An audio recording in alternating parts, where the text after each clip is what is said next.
Le froid du brouillard matinal s'étend sur le champ où, il n'y a pas si longtemps, se tenaient deux mondes, le nordique et le méridional. L'un dans les chaînes de métal, l'autre dans la laine, le cuir et le sang. Comment se fait-il que des sauvages armés de haches aient brisé les rangs d'acier des chevaliers, dont l'armure valait un village entier? Pourquoi ceux qu'on appelait barbares sortaient-ils vainqueurs, encore et encore, contre ceux qui se considéraient comme le summum de l'art militaire européen? La réponse n'est pas cachée dans la force brute, mais dans la compréhension même de la guerre. Et cette réponse, peut-être, changera la façon dont tu perçois la bravoure. Les découvertes archéologiques sur les rives de la Tamise et aux embouchures de la Seine le confirment. À partir de la fin du IXe siècle, les raids vikings sont devenus systématiques. Ce n'était pas de simples pillages, c'était une stratégie conçue pour épuiser l'ennemi. Selon les chroniques des moines de l'abbaye de Saint-Denis, on sait qu'en 20 ans, les hommes du Nord ont brûlé plus d'une centaine d'établissements sans engager de bataille majeure. Leur force n'était pas dans les batailles, mais dans leur capacité à forcer l'ennemi à combattre selon leurs propres conditions. Ces guerriers se nommaient Huskarl, la garde personnelle du konung. Un Huskarl n'est pas un simple guerrier, c'est un homme ayant prêté serment de loyauté jusqu'à la mort. Dans sa vie, il n'y avait pas de notion de retraite, seulement un pas en avant tant qu'il restait du souffle. Leur corps était entraîné non pas dans des châteaux, mais dans les tempêtes de la mer du Nord, où chaque vague pouvait devenir une tombe. Imagine le son de leur approche, non pas le rugissement d'une trompette, mais le grincement du bois lorsque la proue du drakkar s'enfonce dans le rivage, et des cris qui couvrent le vent. À ce moment-là, le chevalier essayait encore son casque devant le miroir, tandis que l'homme du Nord marchait déjà sur les galets mouillés, serrant une hache dont le manche était poli par la sueur et le sang. Le poids de l'armure de plate d'un chevalier atteignait 30 kg, presque autant que le poids d'un équipement viking complet, armes et boucliers compris. La différence de mobilité décidait de tout. Le chevalier pouvait être un mur, mais le viking était une tempête. Son armure, un bouclier de frêne, sa vitesse, comme un coup de vent dans une tempête. Selon le chroniqueur anglais Asser, les Vikings savaient se déplacer plus vite que n'importe quelle armée d'Europe de leur temps. Ils parcouraient des dizaines de kilomètres par jour, à travers rivières et marais, changeant de direction comme une meute de loups. Et pourtant, c'était une époque où la cavalerie lourde commençait tout juste à définir le visage de la guerre. Et contre ces hommes du Nord, légers et manœuvrables, elle était impuissante, telle une bête encombrante encerclée par une meute de chasseurs. Leur arme principale, ni l'épée ni la hache, mais la surprise. Ils apparaissaient là où personne ne les attendait, dans un port, dans un monastère, sur une falaise surplombant la mer. Cette tactique, la science moderne l'appelle la guerre de raid, une série de frappes rapides avec des pertes minimales. Pour le chevalier, c'était impensable, car l'honneur exigeait de se tenir face à face. Pour le viking, l'honneur était de survivre et de revenir avec du butin. Mais pourquoi ces barbares du Nord ont-ils pu si facilement détruire les fondements de l'Europe, défendus par des chevaliers revêtus d'acier? Qu'y avait-il en eux qui leur a permis de défier tout un continent? Parce que leur force ne naissait pas dans la forge, mais dans le cœur. Et très bientôt, à l'aube du nouveau millénaire, ce pouls des mers du Nord s'abattrait sur l'Europe avec une fureur que ni l'acier ni la foi ne purent arrêter. Quand le matin sur la mer du Nord est enveloppé d'une lumière grise et que l'air est imprégné d'une odeur de sel et de fumée, sur les rives de la Scandinavie commence ce que les chroniqueurs appelaient le temps de l'épée. Chaque fils de fjord devait être prêt à se battre pour l'honneur, pour le butin, pour un nom que les sagas retiendraient. Mais la force du viking naissait bien avant qu'il ne brandisse son épée.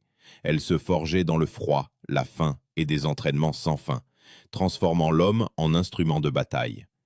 Les historiens écrivent que la préparation du guerrier nordique commençait dès l'enfance. Les garçons apprenaient à lancer des lances, à ramer, à réparer les voiles et à survivre en montagne.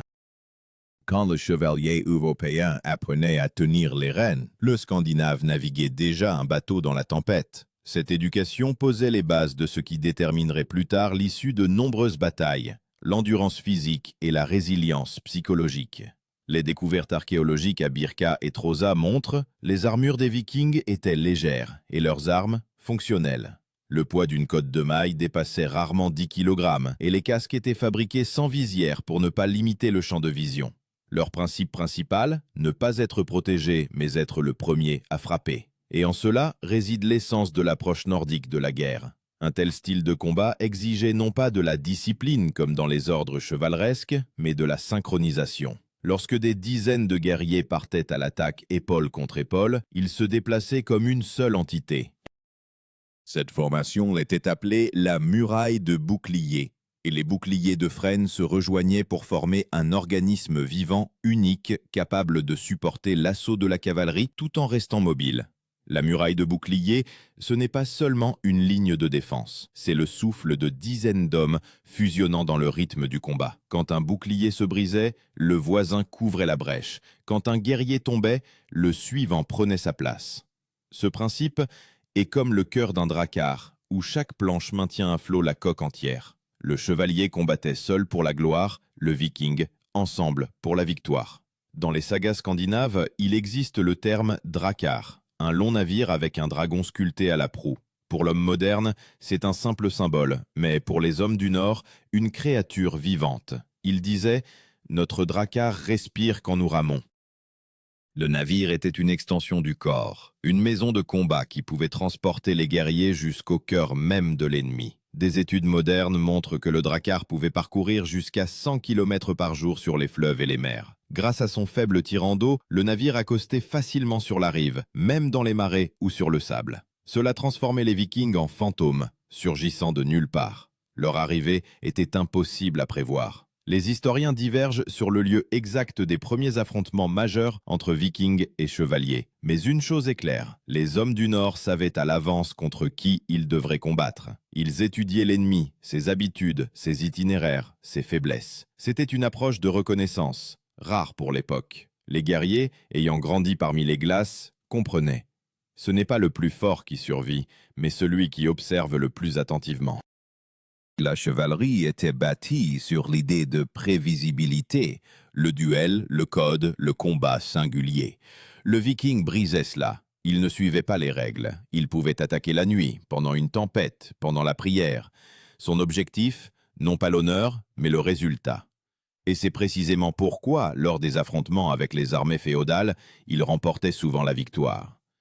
Mais derrière cette fureur se tenait une autre force, la foi. Non pas une religion au sens habituel, mais la conviction que la mort n'est pas une fin.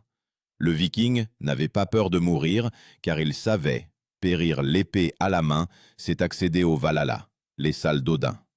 Ce n'est pas une image poétique, mais une partie réelle de leur esprit combatif. Les archéologues ont trouvé des inscriptions sur des pierres tombales. Il est tombé avec les armes, il est vivant. Pour le chevalier, la défaite était une honte. Pour le viking, une chance d'immortalité. C'est ici que naît le contraste principal des époques. Le chevalier combattait pour préserver sa vie et sa terre, et le viking pour prouver qu'il en était digne. Cela conférait à sa démarche cette force qui faisait trembler les ennemis revêtus d'acier. Car comment vaincre celui qui n'a pas peur de périr? Et quand les premiers cris des corps de guerre résonnèrent au-dessus de la Loire et de la Tamise, l'Europe comprit, ce ne sont pas des barbares qui sont venus à eux, mais une nouvelle pensée militaire, légère, mobile, imprévisible.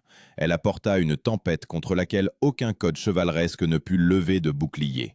Et cette tempête approchait déjà. La flamme des torches se reflète dans l'eau quand les premiers drakkars fendent l'obscurité. Sur les proues, des têtes de dragons dont les yeux semblent regarder à travers la nuit.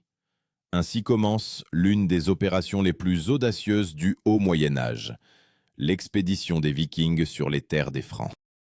L'année, aux environs de 859. Selon les chroniques de Nithard, les hommes du Nord approchèrent l'embouchure de la Seine soudainement, sans déclaration de guerre, sans un signe, seulement le cliquetis des rames et les cris des mouettes. Les chevaliers francs ne savaient pas encore à qui ils avaient affaire. Ils croyaient en l'ordre, aux signaux de trompette, aux formations, à la discipline. Mais contre les Vikings, ces règles ne valaient rien. Une centaine de navires entrèrent dans le fleuve et, en quelques jours, s'emparèrent des forteresses côtières. Aucune garnison n'eut le temps de se préparer.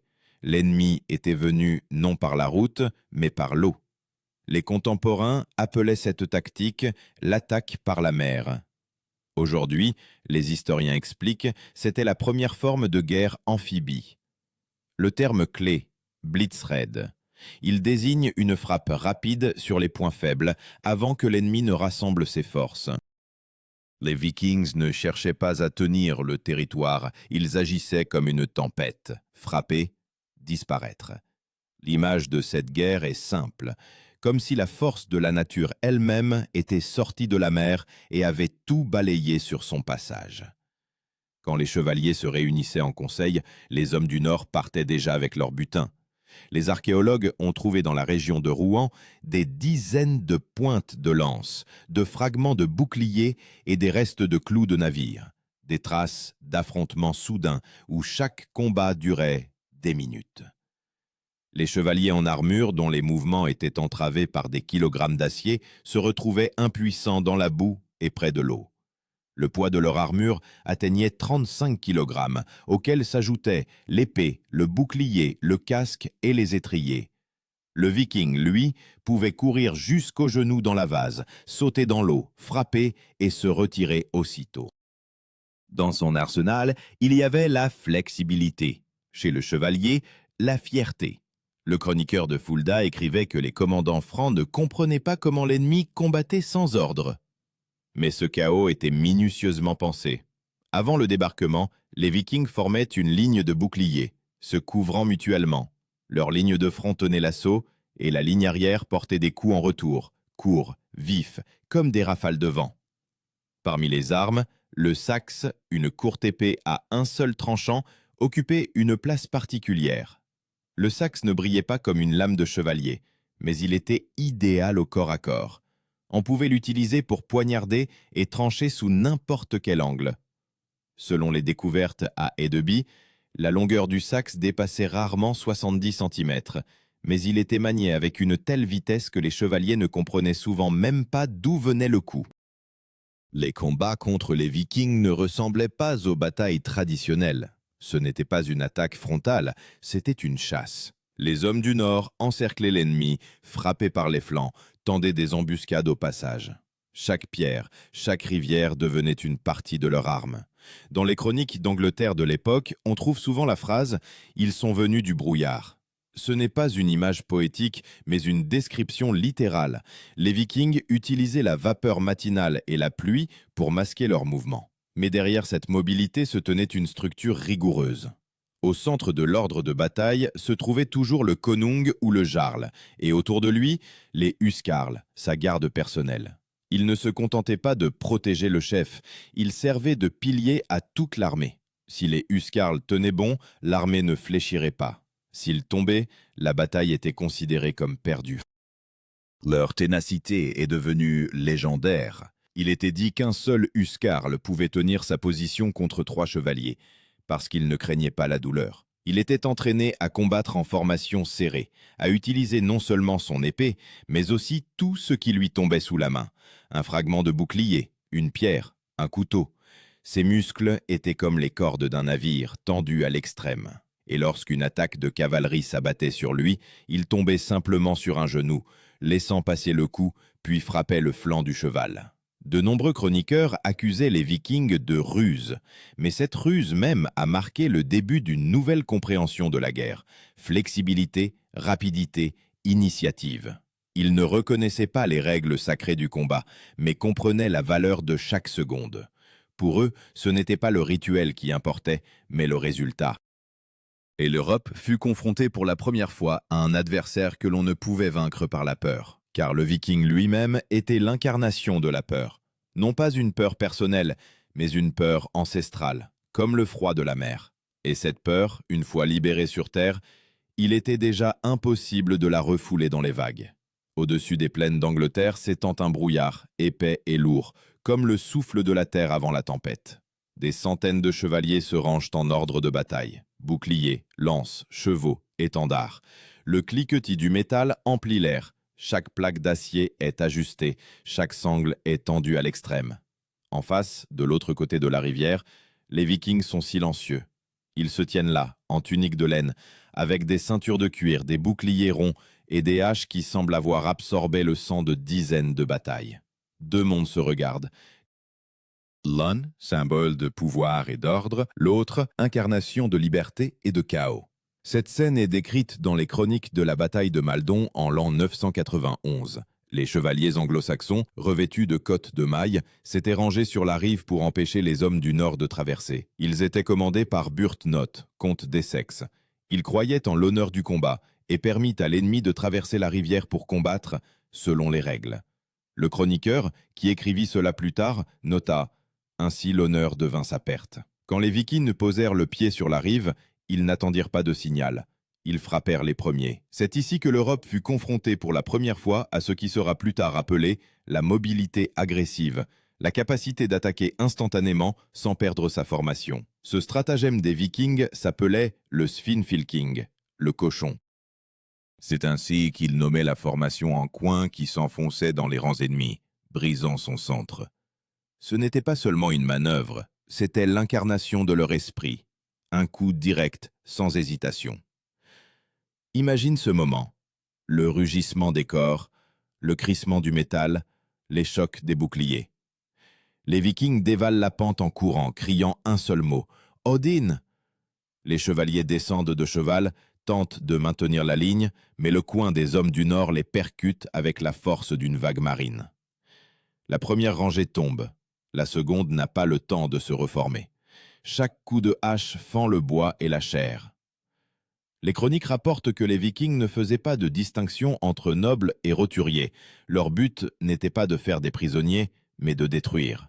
Ce n'était pas de la cruauté, mais une stratégie. Priver l'ennemi de son commandement, provoquer le chaos.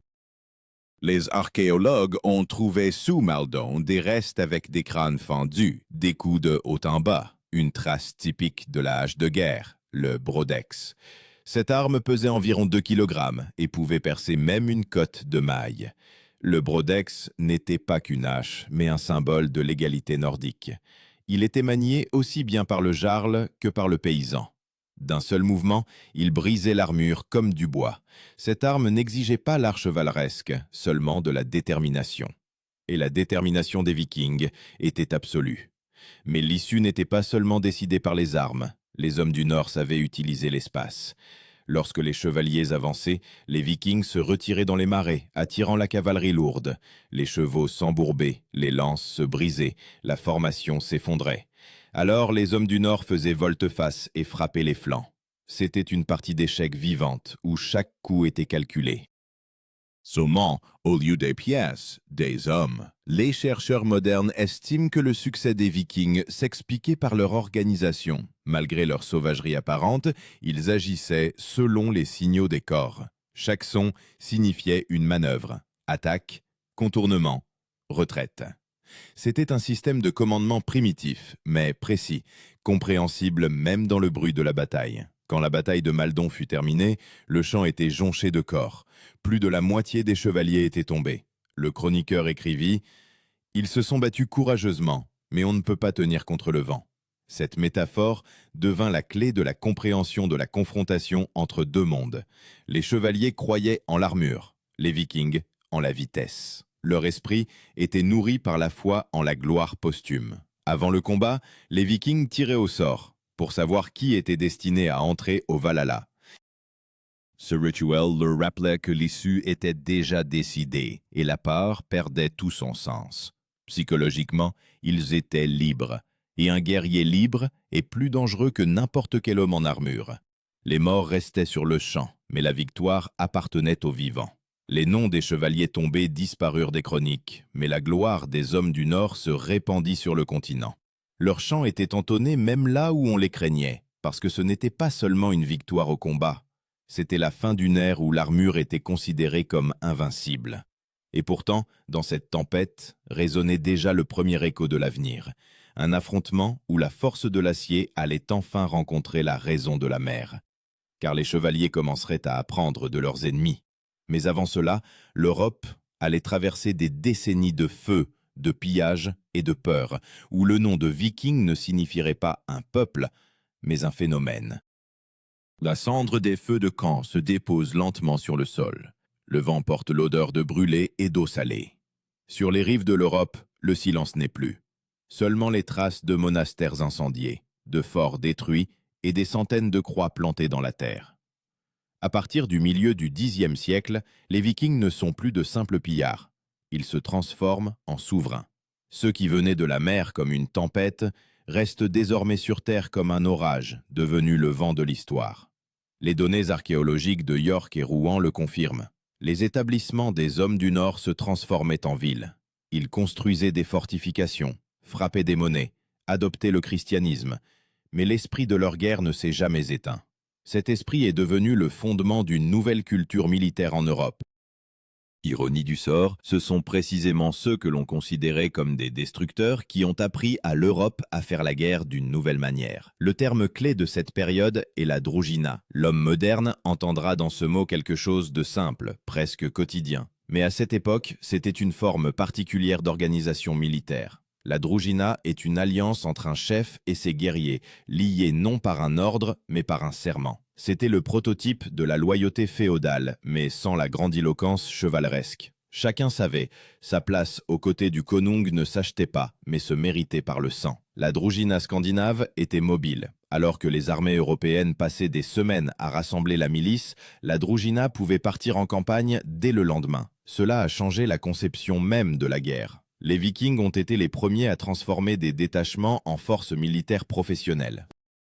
Par la suite, ce fut précisément sur leur modèle que furent construites les premières armées permanentes d'Europe. Au XIe siècle, les descendants des Vikings, les Normands, prennent d'assaut l'Angleterre. Sur le champ de Hastings, en 1066, deux mondes, nés d'une même force nordique, se sont affrontés. D'un côté, les chevaliers sous la bannière de Guillaume le Conquérant, descendants du Viking Rollon. De l'autre, les anglo-saxons, également héritiers du sang scandinave. Et bien qu'un siècle se soit écoulé depuis le début des premiers raids, dans cette bataille, ce n'est pas l'acier qui a de nouveau décidé de l'issue, mais la vitesse. Non pas l'éclat des armures, mais la capacité à manœuvrer. Les historiens écrivent que Guillaume a utilisé une fausse retraite, une tactique que les Vikings avaient appliquée pour la première fois. C'était une manœuvre astucieuse, feindre la fuite, attirer l'ennemi, puis frapper quand il perdait sa formation. Ainsi, la victoire à Hastings devint le dernier écho de l'ancienne école nordique. L'Europe accepta la leçon qui avait commencé sur les fjords glacés et se terminait sur la colline brumeuse d'Angleterre. C'est alors que la chevalerie changea. Les guerriers en armure commencèrent à comprendre un point blindé n'est rien sans l'intelligence et la vitesse. Des unités légères, la reconnaissance, un système de signaux commencèrent à apparaître. Tout ce que les Vikings avaient pratiqué pendant des siècles. Même la construction navale changea. Des lourdes barges aux navires longs et étroits, capables de remonter le vent. Les archéologues en Normandie ont trouvé une inscription sur une pierre. « Nous sommes venus de la mer pour rester ». Ces mots expriment précisément l'essence de l'époque. Les Vikings cessèrent d'être une tempête, mais la tempête avait changé l'air. De leur culture naquirent de nouvelles dynasties, des rois danois, norvégiens, normands, qui devinrent les héritiers légitimes de ceux que l'Europe appelait autrefois des pirates. Mais avec cela vint aussi la fin de l'ancienne voie. Lorsque les guerriers du Nord commencèrent à posséder des châteaux, leurs épées s'émoussèrent par l'inactivité. Ils ne vivaient plus dans des bateaux et ne se réchauffaient plus auprès des feux de camp sur les rives. Leurs descendants portaient des blasons et participaient à des tournois, oubliant l'odeur du sel sur la peau après le combat. L'histoire semblait bouclée. Les barbares s'étaient transformés en chevaliers, et les chevaliers en héritiers des barbares. Cependant, le Viking ne disparut pas. Il resta dans les légendes, dans le sang de ceux qui cherchent encore le risque et le défi. Parce que la véritable victoire des hommes du Nord ne résidait pas dans les terres conquises, mais dans le fait qu'ils avaient à jamais changé le sens même du courage. Ils prouvèrent. La force, ce n'est pas l'armure, mais la volonté d'avancer quand le monde entier est contre toi. Et même lorsque l'Europe s'enfonça dans le luxe et les dogmes, le souvenir des hommes venus de la mer continua de vivre dans les champs. Car chaque tempête commence par un seul coup de rame, et chaque peuple décide un jour ce qui est plus terrible, périr ou rester. Et devant, le silence, dans lequel naît une nouvelle question. Si tu avais été sur la rive à ce moment-là, sous le grondement des corps et le crissement du métal, de quel côté aurais-tu été? dans une armure scintillante, ou parmi ceux qui vont contre le vent. Lorsque les derniers navires vikings disparurent à l'horizon, l'Europe souffla de soulagement. Mais le bruit de leur rame ne se dissipa pas dans les vagues. Il demeura dans le tissu même de l'histoire. Les hommes du Nord disparurent, mais leur esprit fut absorbé par ceux qui vinrent après. Car la victoire des Vikings ne résidait pas dans les villes incendiées, mais dans le fait qu'ils avaient changé la philosophie même de la guerre. La chevalerie, ayant vu un ennemi que ni l'acier ni la peur ne pouvaient arrêter, fut contrainte de devenir différente. Les guerriers commencèrent à s'entraîner non seulement dans l'art de frapper, mais aussi dans l'art de penser. Apparurent des éclaireurs, des unités légères et manœuvrables, des corps de signalisation et des épées courtes, tout ce que l'Europe avait appris des hommes du Nord. Même les armures de plate devinrent plus fines, et les campagnes plus rapides. Des archéologues modernes ont trouvé en Suède une épée ornée de runes sur lesquelles était gravé « La vitesse est plus importante que l'acier ». Cette inscription semble nous être adressée à travers un millénaire. Les Vikings comprenaient « La victoire ne naît pas de l'éclat des armes, mais de la détermination à faire le premier pas lorsque les autres hésitent ». Et peut-être, c'est là leur principale leçon pour nous. Chaque siècle engendre ses propres batailles. Pas toujours avec l'épée, mais toujours avec la peur. Les hommes du Nord nous apprennent à ne pas craindre les tempêtes, car la tempête, c'est la vie. Leur histoire nous rappelle « L'armure protège le corps, mais pas l'esprit. Et celui qui ne compte que sur le fer a déjà perdu contre celui qui croit en lui-même. » Les archéologues trouvent encore des traces de ceux qui allaient avec le vent. Des ossements, des lames, des dracars calcinés. Mais les véritables traces des Vikings ne sont pas dans la terre, mais dans les hommes. En chacun qui ne cède pas, qui avance, même quand tout autour s'effondre. Alors pourquoi les guerriers du Nord vainquaient-ils les chevaliers? Parce qu'ils ne se battaient pas pour la gloire, ils se battaient pour vivre. Leur arme était la détermination, leur armure, la foi, leur Dieu, la voix. Et maintenant, sachant cela, il convient de se poser la question. Si la tempête venait aujourd'hui, aurais-tu l'esprit d'aller contre le vent, comme il le faisait autrefois?